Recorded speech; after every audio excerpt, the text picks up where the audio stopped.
Well, you mentioned the NASA challenge, which I wanted to get onto. So, if Elon rang and said, "Hey Ramiro, I need you on the ship with me," yes or no, and why? Elon Musk? Are you talking about Elon Musk? I reckon absolutely yes. It's something that we dream about it from Argentina.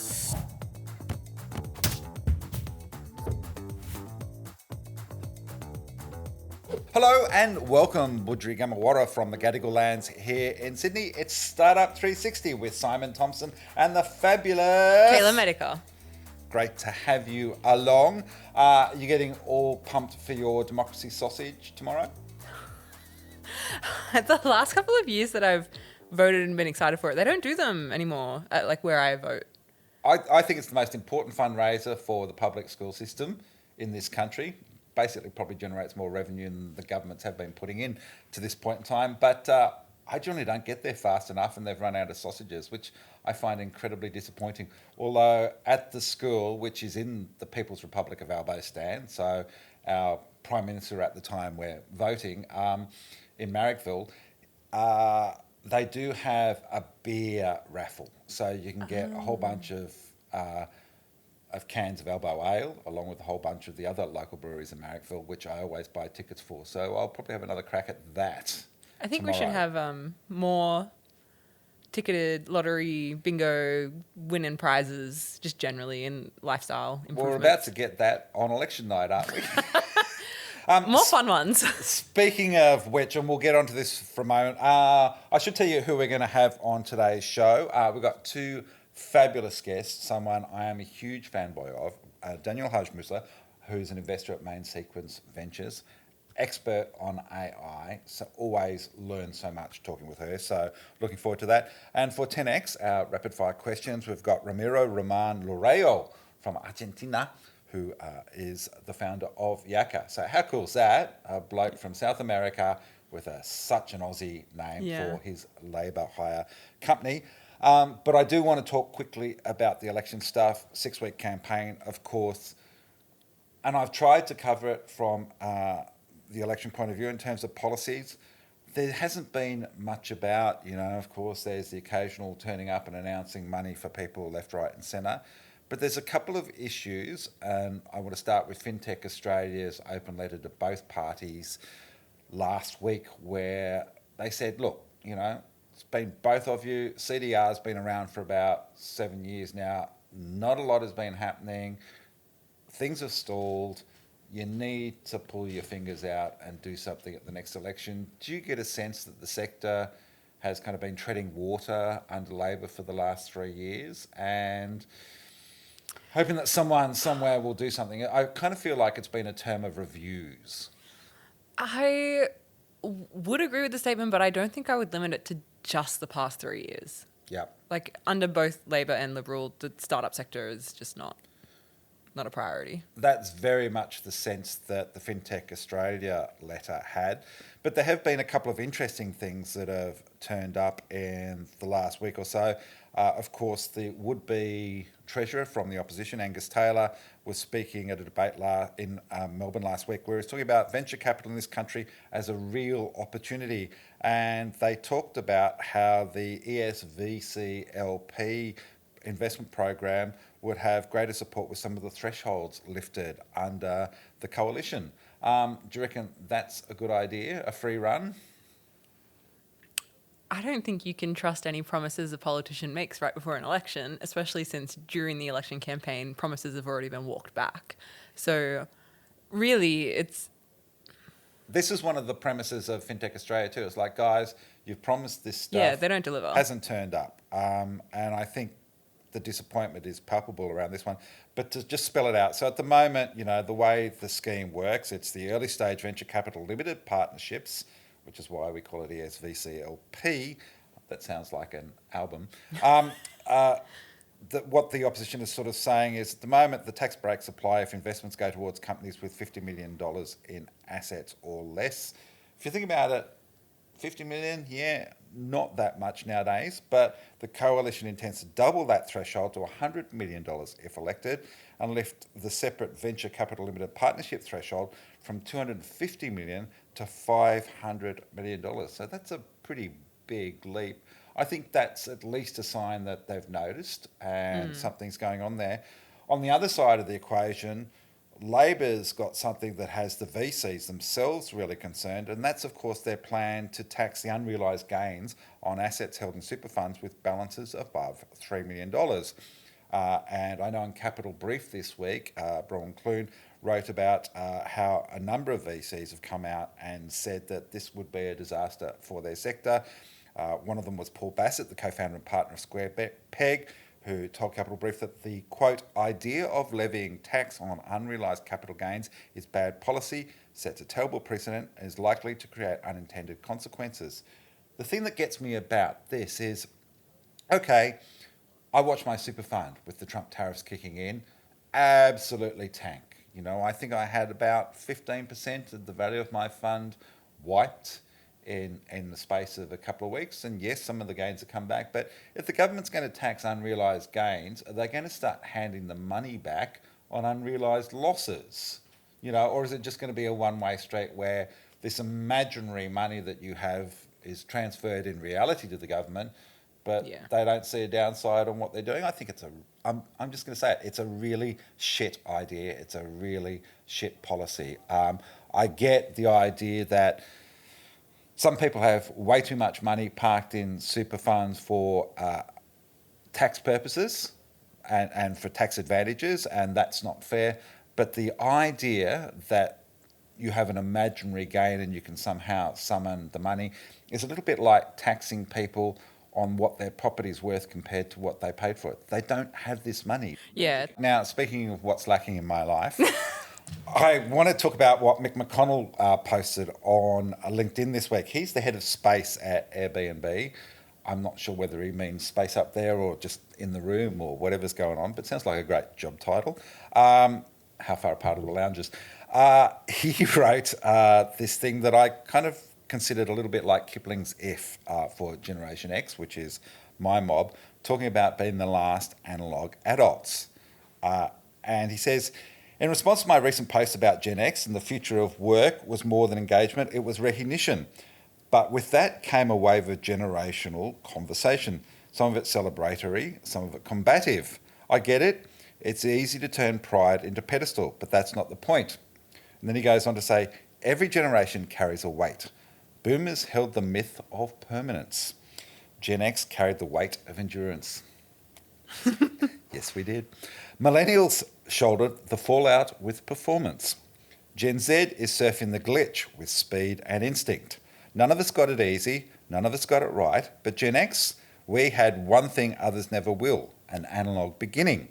We remember the only way to reach someone was to show up. When failure wasn't posted, it was absorbed. When silence wasn't suspicious, it was part of the process. When creativity wasn't content. We learned to think before we typed, to make before we published, to be bored enough to imagine something better. That doesn't make us superior, but it makes us useful. Because in a world full of acceleration, someone has to remember how the brakes work.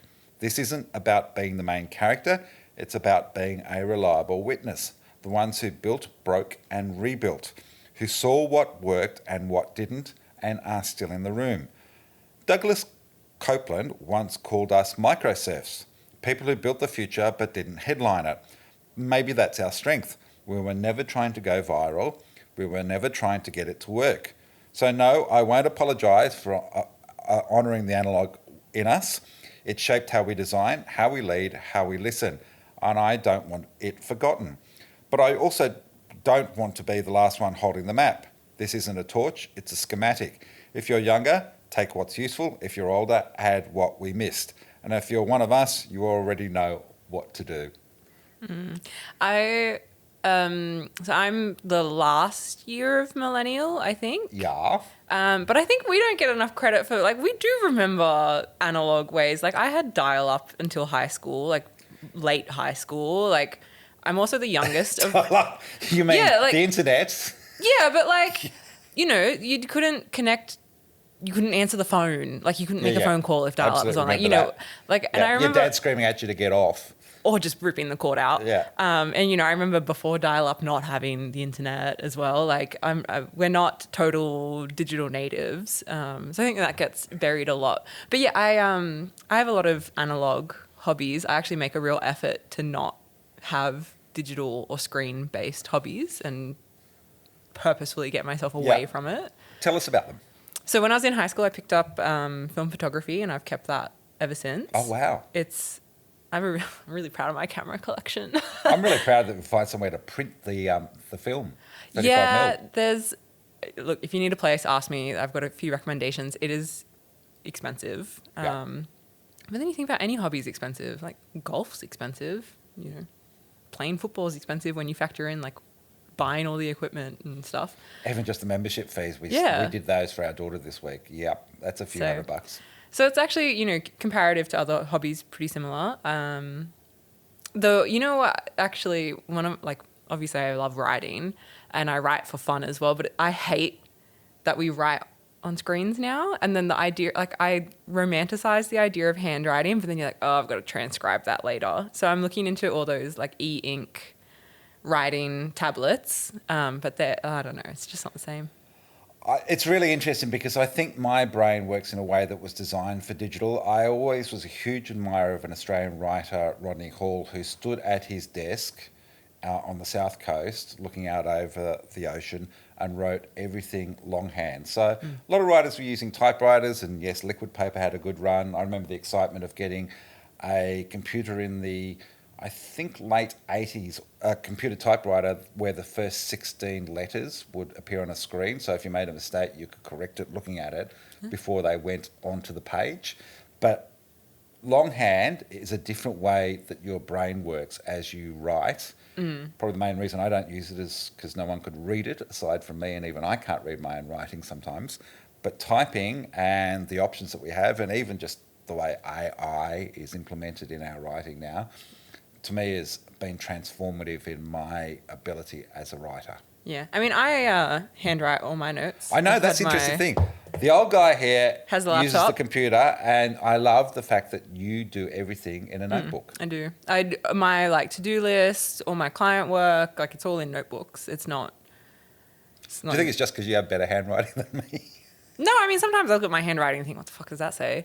I genuinely agree with the, studies have shown that handwriting improves memory retention of what it is that you've written down. Absolutely. Also, when I was in uni, didn't have a laptop, so I handwrote all my notes. And, I went to uni when we still printed and, handed in physical copies of our assignments. So, rather than a PDF, yep. Or, an attachment, I'm not that far removed from the analog world, but yeah, one of my dreams is to go off grid for 2 months, 3 months, go hiking, go walk across the country, and can't contact me.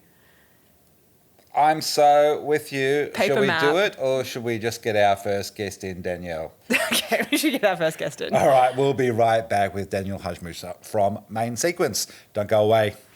Welcome back. You're watching Startup 360 with Simon Thomsen and Kayla Medica, and our first guest for today, Daniellehaj Musa from Main Sequence Ventures. Great to have you along. Great to be here. I got to say, I'm a total fan of Main Sequence, but in the subset of fandom, I'm one of your biggest fans because I love what you do. I love your takes on AI. It was great to have you as part of the Vanta panel the other week talking on AI. But tell us and our listeners and viewers what you do get up to at Main Sequence. I'm so glad that I have a fan out there. Wasn't expecting it. We'll be telling my mum later tonight that Hi, my Mum. fan base is n equals to 2 now. So yeah, She's number one ticket holder, though. Yeah. So Main Sequence is a deep tech fund, and our whole premise is around commercializing research that comes from universities. And so that really reflects in the type of investments that we do, and thus the way in which we spend our day-to-day. So whether it's talking to researchers in their earlier stages when they might not even be ready to take on investment yet, but they're working on something that is quite interesting, we're talking to them, we're bouncing ideas back and forth, we have regular catch-ups. Then there are the founders themselves who have already, I guess, come to terms with the fact that they want to build a startup. We are also talking to them, trying to figure out if it aligns with our deep tech mandate, whether the technology is interesting, whether the market that they're targeting could be venture scale. And that involves a lot of due diligence. And in parallel to that, even before we talk to founders, we are trying to understand different markets and different segments and different technology areas. And then probably the biggest part of our job, once we make investments, is portfolio support. So we are in the deep end with a lot of our companies because our philosophy is that deep tech is hard. It's inherent to what it is. And so to help support these companies through their journeys, we need to be hands-on investors. So whether that's facilitating co-investor introductions, whether it's trying to identify a go-to-market strategy that could help scale the business, whether it is helping them with hiring process, particularly when they're trying to find very niche specialists in the areas in which they are operating in. We are very much working side by side with our portfolio companies.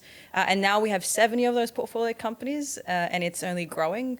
And so 70 now? Yeah, I think oh my close to gosh. 70. So we have a number of investments that we haven't announced yet. And so it's really indicative of the exciting opportunity in the deep tech space, but also the fact that there's a lot of hard work to get done. We have lots of companies who are trying to solve really big planetary problems.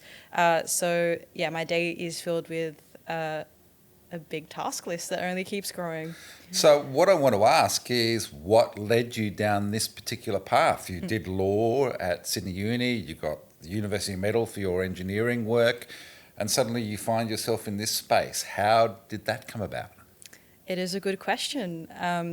It might feel a little bit rogue, and sometimes I get that question, like, how did you end up here? And I'd say it was by a process of iteration. So when I was at university, I was very much studying two different degrees. Engineering is focused on mechatronics and robotics, which I guess will lead into a little bit more on what I focus on at main sequence, and also law. And my choice was largely a function of not knowing exactly what I wanted to do, but being interested in sort of solving big picture problems. And I thought, well, these seem to be areas that are solving big picture problems, so I'll give both of them a crack. And then through my university journey, I sort of told myself that I have this privilege of being in an institution that has lots of opportunities, and I also have this privilege of trying different things and failing, and then learning what I liked from those different things and translating that into my next pivot. And so that was sort of the, I guess, philosophy that I embodied throughout my career leading up to main sequence. So first I worked more in software engineering as a reflection of the fact that I was studying in this space, and then I realized that it was maybe a little bit too distant from more high level impact and strategy, which was something that I am and was interested in at that point. It's really fun engineering things, and I still do it a lot at main sequence. I'm always building tools, but I wasn't as focused on getting a button to work in a very precise way as I was using tech for social impact. And then somewhere along that journey, I started a not-for-profit called Tech for Social Good, where we were connecting students, academics, young, early career folks with ideas around how technology can be leveraged for social impact at a time where things like AI were starting to pick up, was starting to become those buzzwords we know and love, but questions around its implications were becoming real and tangible. So yeah, we wanted to build a community where people could question where the technology was heading and where they fit into where the technology is heading from an opportunities point of view. And by virtue of doing that, I also, without expecting, exposed myself to a number of different opportunities. So for example, I realized there was the world of AI policy, which was an interesting space because AI policy was and is still being written, but at that point it was very much still early stage where folks were trying to understand what the AI policy landscape was going to evolve to and where AI itself as a technology was going to end up as. And so I had the opportunity to work in a number of different internships focused on that space. And that was incredibly interesting because I was working on technology that was at the bleeding edge. I was asking big picture questions around where AI was going to end up. But as part of my iterative process, I had to ask myself what was missing there for me. And the thing that was missing was that I was a bit distant from the actual technology and the people who were building the technologies, because they are at the forefront. They are step one of how the tech is going to unfold. And so if I want to deliberate and ask questions about where the tech is heading, well, what better of place to start than with the people who are actually building it? And so I realized that it is an interesting space, but not necessarily where I want it to be. After this iterative process of trying a number of different things, I came up with a list of characteristics that really give me a sense of like excitement. And the first one was I want to work in deep technology because I think that's where the long-term sustainable impact is going to be had. The second was that I wanted to work with a team that is incredibly good at what it does and where there's also room for me to grow within that team. And the final thing was the ability to learn from different people and have autonomy and scope to do that. And I came up with a list of a couple of different places in Australia where I thought those combinations of things were occurring. And I'll actually add one more element to that, which was impact. So I'm always driven by how technology can create impact.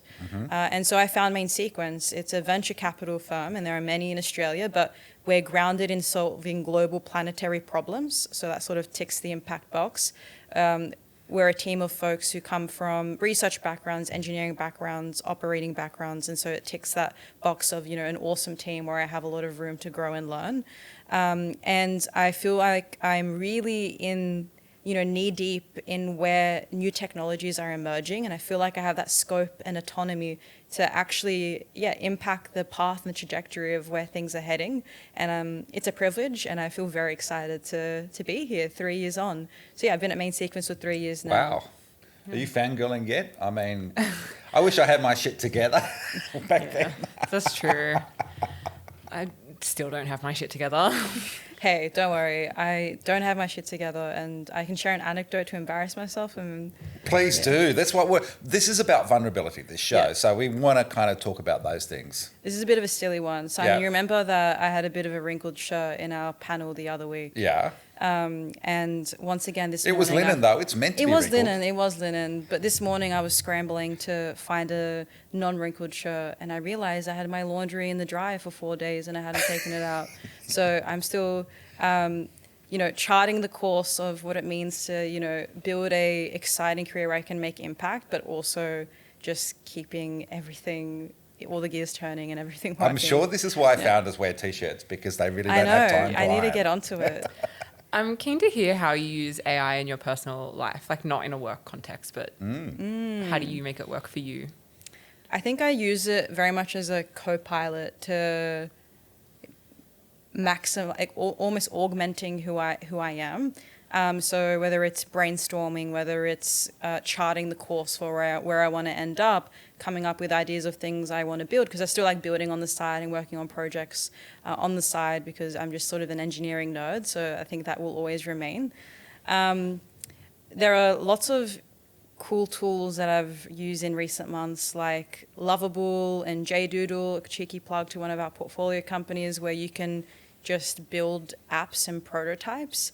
And I like to make tools around things that I guess are like top of mind. So for example, I was going to go on a road trip with my friends, and I came up with a AI developed tool and to help us pick where we were going to go and what we were going to do. So just little things like that. So from where I'm going to go on my road trip all the way to charting the course for my personal life, I think it's been a really helpful co-pilot and assistant. I'd say a majority of where I use AI is helping with fund management from a Main Sequence point of view. So we've done a lot of work around making sure that we can improve our decision-making capabilities by using AI, and I've done a lot of building around different dashboards and tools that we use internally. And then on the far end of the spectrum, what is the least techie thing in your life? Like whether it's a hobby or an interest or a habit? Ooh, that's a good question. So one of my big hobbies right now is actually somewhat techie, and I'm going to expose myself because it's a little bit of a cringe, very stereotypy hobby. It's DJing, and it's really funny You how... could be Prime Minister one day with a skill like that. Well, apparently, we've seen the footage. We know that you can rip it on the decks and also be Prime Minister. So that's actually quite like a techie way of like interacting with music. Okay, are you using vinyl or are you using No, MP3s? I'm using the digital way of DJing. So I can't say that hobby is necessarily too detached from tech. Recently, I'm trying to get into hiking more, which has been really fun. So yeah, I'd say maybe hiking. Is it like an off-grid hiking, no phone, or is it like all the Okay, gadgets? So I'm once again going to expose myself. I use, all the apps that let you track where you're going in the trail. So it's maybe still somehow techie. We were having this conversation at the top of the show about sort of me being part of Gen X and how we've got a sense that we're the last of the analog generation, and you guys are growing up in the digital world. Do you have a sense of that the analog is a distant past where they did do things differently, and the world is now just completely digital? You always have these old piece of technologies that somehow Gen Z discover and they're revived. So think of vinyls is an example. Film cameras is another example. So there'll always be this lingering, I guess, connection and nostalgia for where previous technology was. But I definitely feel that, particularly with what AI is doing and how it's making us reevaluate how we interact with the world, that people are going to become more AI first, digitized. And it's not just going to be tethered to generation. And I know this because I realized the impact of AI when my grandmother called me and asked me what was the right OpenAI ChatGPT application to download. And she was, talking to ChatGPT for recipes and ideas for when she had her grandkids over. So yes, it's a generational things, but the real power of the technology is when it's actually not necessarily tied to the user and their generation, because it's fundamentally ubiquitous and game-changing, which is why things like AI truly excite me. What do you think's next for AI? What's the next thing that excites you, but it's not real yet? I think there's lots that needs to be solved. So AI is awesome, but it has yet to, I guess, penetrate workflows in a meaningful way. So yes, we're doing lots of email summarization. Yes, it's helping business productivity. But we're still a long way from where AI is expected to go. And that's because it needs to integrate with, industries that are still yet to be digitized, whether it's the mining sector, critical minerals, infrastructure, whether it's city planning. These are all areas where they aren't necessarily powered by AI. Maybe they're writing their emails with AI, but there's still a long way to go before these particular sectors are truly meaningfully revitalized. The other thing is that for all its amazing superpowers, AI is incredibly computationally expensive, and that has environmental implications. So every time I create a really, fun image with an AI model, I'm boiling the kettle X amount of times. I don't know what sort of ridiculous number it is now, but it's something that's actually real and needs to be solved for. The cost of computation is increasingly becoming more on the inference side. So in the past, it was you train a model and that was the most expensive thing about it, and then people use it and that's not as computationally expensive.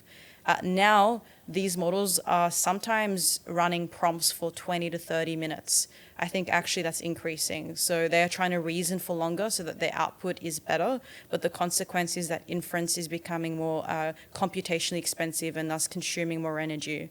And so if that's the trend, how are we going to make sure that our hardware infrastructure and the way in which we do compute is set up in a way where it's more efficient, so we aren't consuming large amounts of energy just so that we can have our emails summarized? I'm currently interested in the ways in which AI can become more efficient, whether it's from a hardware acceleration point of view, or from maybe new architectures and new software layers. The other day, I was like, okay, I'm going to go through all my receipts and I'm going to put them into my like accounting software, thing like that. And then I opened one and I was like, fuck, when was this due? And it was like, I was 4 days overdue. And I was like, I'm never overdue. And then I was like, when was this sent? And it was sent and due on the same day. And I was like, this is actually a time where I wish an AI was like, usually they send it to you in advance. This one, pay it today. Because it was insurance as well. So my insurance lapsed. I just go back and yell at the company at that point and sort of I say, don't have "Hey, guys." time. All right, fair enough. Look, I want to dive into tech for social good because I think that's what you were also referring to from an environmental point of view then. But we've had plenty of ethical debates around AI, and of course, a lot of people are upset around the IP and copyright issues, and a few billionaires who are saying, look, I can't get richer unless I steal all of this for free. The conversations that you have through that lens of tech for social good, how do you weigh up your roles and responsibilities and your belief system at the same time? Because I also know the other part of being a VC, and I know Main Sequence is different to many of them, is that you have a job to return investment for those people who've backed you. And there's often a tension between money and what's right. Yep. How do you deal with that particular issue? That's a great question. So the first thing to say is that there are folks who are creating amazing impact by using AI, and they can grow awesome businesses, and they might not necessarily be compatible with the venture model, and that's okay. And I still try and find ways to support those sort of businesses, even if it's not with the Main Sequence hat on. So the first thing is sometimes venture is looking for a particular return profile, which doesn't correlate with a particular company and what their focus area is, especially those who are focused on more grassroots, localized impact. And that's okay that they are incompatible. And we need to be ensuring that there are more access to, grants and funding pathways for those opportunities so that they can grow and create the impact that they deserve to make. The second thing is, let's assume that there is a company that is, in the world of AI, it is also compatible with what venture capitalists look for. How can we reconcile at least my desire to make impact and what the company is doing? First, it helps that I'm at Main Sequence, where typically we're working with companies that are solving global planetary problems. So some of the problems we focus on are decarbonizing the planet, reaching humanity scale healthcare, and so forth. Irrespective of that, even if you are theoretically operating in a field where you're bound to create impact, there are still risks because you're using people's data, you're making decisions that impact people's lives. So even if we can say, well, it's in an area where, it looks pretty good, we're trying to make impact, it doesn't mean that you are completely immune from potential consequences, which is why AI governance is important. And we think it's important, and we've tried to work with a number of research institutes who are trying to come up with guardrails and frameworks around how companies can use data and build models and be in line with different reporting policies that are becoming increasingly common. And that sort of leads to the final piece, which is that policy and regulation is demanding us to be more cognizant of how companies are building with AI. And we don't know where the regulatory landscape is going, and sometimes it is difficult for it to keep up with where the tech is. But irrespective of that, we know that, for example, if you're working in a high-risk setting with AI, different regions actually require you to follow different sets of principles. And so we always need to keep that in mind and make sure that our companies are aware of that our companies know where their data is coming from, that they know what principles like responsible and explainable AI mean, and that we make that a part of something that we recurringly check in on with our companies. I think to be a good, robust AI company that serves big customers, you will need to do this. Enterprises themselves who are procuring AI products are going to have to ask questions around these models and the data and security and privacy and explainability. So if you're going to sell to those enterprises, well, it's a fantastic head start if you already have the answer to all of those questions. And so I think I don't think that impact and social impact in my work in AI are necessarily ever incompatible, because I try and make sure that I stay true to my sort of core values along the way. It's really important. I'm going to throw in one more. Have you got... I'm out of questions. You're out of questions, all right. The well has run dry. You were ahead of the pack a couple of years ago when you did a great piece on your Medium blog about speaking to 50 people about AI. Given the pace it moves at, when you look back at that now, do you get a sense of how far we've come, and what do you think has been the part that's changed that surprises you? Yeah, that's actually a great question. That article was the first time we interacted, Simon. So it's a bit of a loop there, a bit of a 360 loop, shall I say? Boom, she's good. So when I first started in venture, particularly given that I focus a lot of my time on AI, robotics, manufacturing, but particularly AI, I needed to learn. There's no better way to do anything than to just talk to people who are experts in the field, talk to founders, and so forth. So in my first 3 months as a venture capitalist at Main Sequence, I spoke to 50 different folks in the space.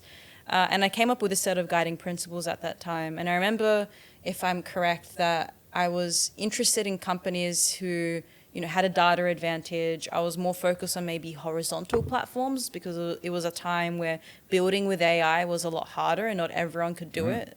And it was pre the launch of ChatGPT. Exactly. Now things have sort of flipped, right? So we have these foundational models that are commodities. And actually, what's more interesting are companies who can leverage what exists and win a particular vertical really well, whether it's through that data advantage, which I guess still subsists from my beliefs in the past, but also a deep domain knowledge of the space in which they operate with. And those are elements that we've fleshed out in the recent AI thesis that we've published, which details Main Sequence's perspective around where the current AI opportunity is. So it's a combination of companies that are using these commoditized models, but in a way that isn't necessarily a thin wrapper around GPT or whatever LLM folks are using. And I think there's still a lot of value to be created. I maybe didn't see what would happen with these open source LLM models when I first started. Things were starting to pick up, but I would have never imagined the capacity they have to do real reasoning. But I think that has now opened the door to a lot more opportunities, particularly in white space industries that haven't necessarily been propelled by AI yet. So the excitement remains. It's just now we have to be a bit more precise about the types of companies we work with, because the models exist, the tech is there, still needs improvement, particularly in the efficiency space, as I discussed. But now we want to really look at the companies that have a deep understanding of the market that they operate in and have a belief that they can win it.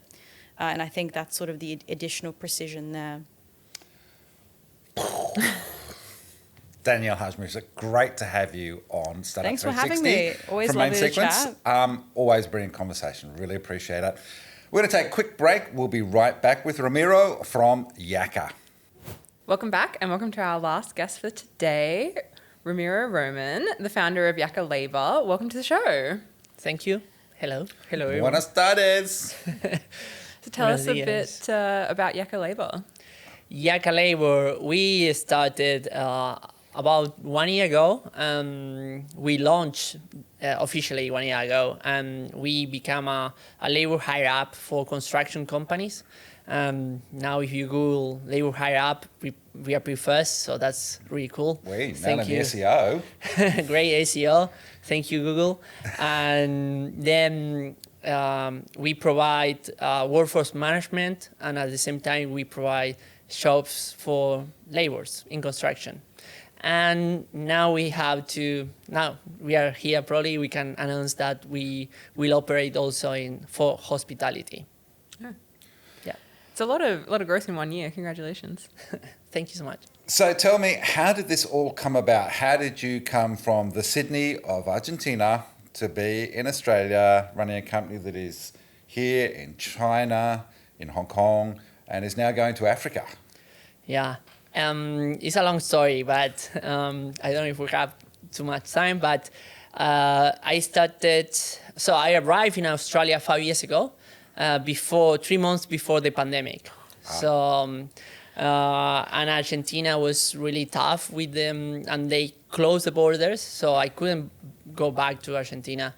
And I was lucky because of all the visa and all the regulations to stay in the country were different, but and also I got the distinguished global talent, and that made me permanent resident, and probably next week I get my citizenship. Woohoo! So that's cool. Soy australiano! Vale.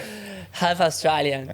So, and it's a visa really for nerd people, because I used to be a data scientist and also create algorithm, and I won a NASA contest, and during the pandemic also I entered in a contest to build apps, and I won it too. So that's why I This can was for stay. a COVID rapid antigen test, wasn't it?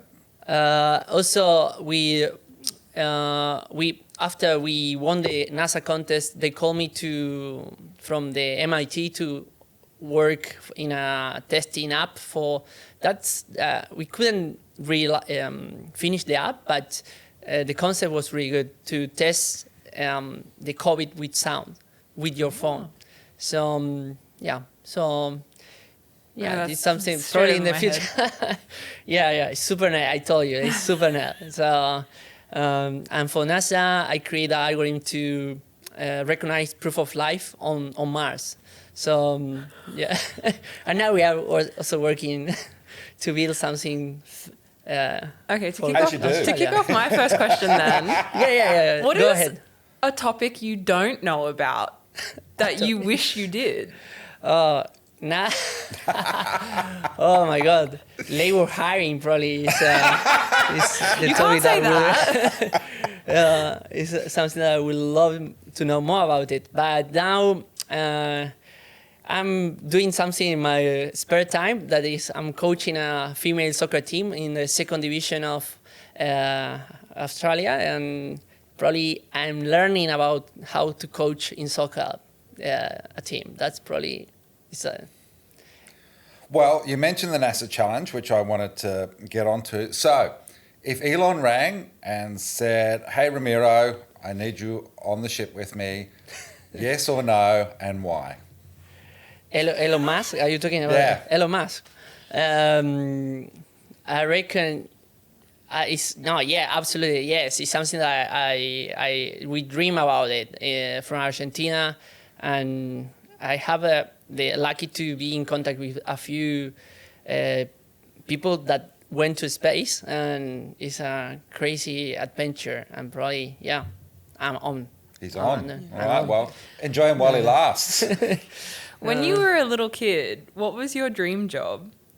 Oh, my dream job when I was a little kid, probably I was dreaming to become a prime minister, a president in Argentina. So the dreams were always very No, high. I always laugh about that, but probably that. Now probably the economy when you're adult probably it's not my priority now, but it would be cool. It would be cool, like having someone in tech. As a if prime you get your minister. citizenship, you can be the I know, yeah. Minister of Australia. Probably that became a mayor of Bondi. That Bondi mayor is,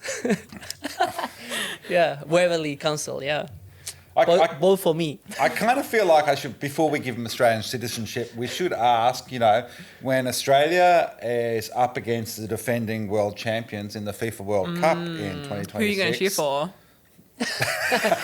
Nah, Messi is still playing there in Argentina, so yeah, I remember that match. Yeah. I was here, so Well, this is actually the serious question. Messi or Maradona, and why? Who's better? I grew up watching Messi play, but everyone loves Maradona in my country. Yeah, but yeah, if I can choose, Messi. There you go. Okay. Final word. Tell us about how you got your first customer for Yaka. What was the story? Our first customer came from my business partner. Well, our co-founder is called Taylor. He is a tradie, so we started the company together. And the first client was thank him because, Harry is the name. If you are, Good day, Harry. watching. Maybe, and he started to use the app, and we, of course, the first real user give us a lot of feedback and testing and everything. So, yeah, and he loved it, and he's still using the app. So that's great. That's great. So I can imagine how you came up with the name Yaka. Works perfectly out here. How much time do you have to explain Yaka overseas, or is it just a word that creates its own meaning like Google? Good. It's a good question. Probably when I mention Yaka in other overseas, they don't understand. They don't know how to spell it. But and probably in some countries we want to change the name. But for example, in Argentina, no one will understand Yaka. But in Africa, we are operating with Yaka also because they like how it sounds. So, and Yaka could be, it's easy to say and remember. For the people who doesn't speak Aboriginal, Yaka means hard work in Aussie, Aboriginal Aussie. Were you familiar with the word when the name? No, it came from Taylor, my co-founder, and I say,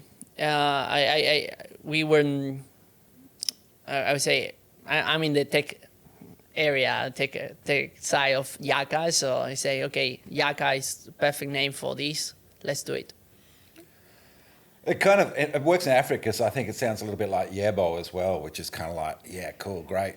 Pretty Waka Waka or Shakira. It sounds like Waka Waka. Yeah. And also when they explain me the meaning, I say yes. This is something that we probably we will hard work on this. Now we joked a little earlier about wanting to know more about labour hire and all of that, but of course an important part of what you've been focused on is modern slavery. So I do want to ask, what's shocked you in this discovery about this particular issue in labour hire? It shocked me. Yeah, first, something that probably you don't know, but I'm also a board member of a charity that fights against modern slavery. It's called Freedom for Humanity. We organize events to raise funds and help victims here in Australia. Probably the main fact that surprised me is that modern slavery is something is worldwide. It's happening everywhere. It's growing, unfortunately, and even in Australia, there is 60,000 people under modern slavery. So that's probably is the crazy thing that I know about, that I find out here. And in construction, of course, probably Australia is really good and has a lot of regulation that probably a lot of people complain about it, but in all the countries that are more, the regulation are light, the modern slavery is like the standard. So here, at least, there is a Modern Slavery Act, and most of the companies, probably we have different other problems, not modern slavery particularly in construction, but transparent the supply chain of companies and this kind of thing is a tough goal for us. So we have all of that regulation and legislation, and we still have like 2/3 of an MCG full of slaves in this country. That's... Yeah, absolutely. And we are not working in the fashion industry, but there is they are even in India or all the countries. So it's growing and growing, and there are these millions of people under modern slavery, like and sexual slavery. There is not only the workers are. There are different ways of exploiting people. Exploiting people, yeah, exactly. Human trafficking is crazy. To lighten the mood a little. Yeah, it's something that, of course, sorry about that. We are not a fancy startup, but it's important work. Yeah. But yeah, so tell me about like a personal goal that you have outside of work. Now we to become a champion of the league with my team in soccer, that will be one. And then personal goal outside work is probably we want to help more people and in the process to create companies and generate more work for not only for the people in construction, but this is something I want for a very long time. Like try to help all the people to make their own companies. So, yeah. I want to pick up on the coaching the female soccer team. What's the best advice for blokes when it comes to coaching women in sport? Blokes? Do you mean that? Men. For men, to coach. Hombres. The best advice and the difference. I reckon they all have a really good technique, but they need to understand more to avoid to get bored. That's something that the girl has to learn. But with the blog, probably they are really more connected each other. Mm-hmm. Like if there is a fault, everyone is care about what's going on with the player. So, yeah, there is a lot of That's good insight, good advice. And I'm going to add an extra question around football. More important, attacking part of the game or the defending part of the game? I reckon to win the tournament, defending, but to enjoy the match, we need to focus more in attacking. Yeah, so I'm a striker, so. Interesting. There you go. Interesting. Yeah. Okay. Last question from me. Have you got a recommendation for music, TV, books? Well, in books, probably I would recommend someone from Argentina. It's called Borges, and everything from if you want to read something really creative, there are short tales that and the spelling is Borges. So Borges. Everything that you can read from him is great. And then TV shows now, the last season of Black Mirror is stunning, so go for it. Okay, I haven't Jorge Luis writes short stories too, so you can actually get through them quite quickly. Great writer. Mate, fantastic to have you on the show. Thank you so much for joining us on Startup 360. And we look forward to seeing your team lift the trophy in 2025. And we'll see you either on both sides or on the other side of the World Cup when Australia and the Socceroos make the final against Argentina. Thanks for joining us. Thank you so much.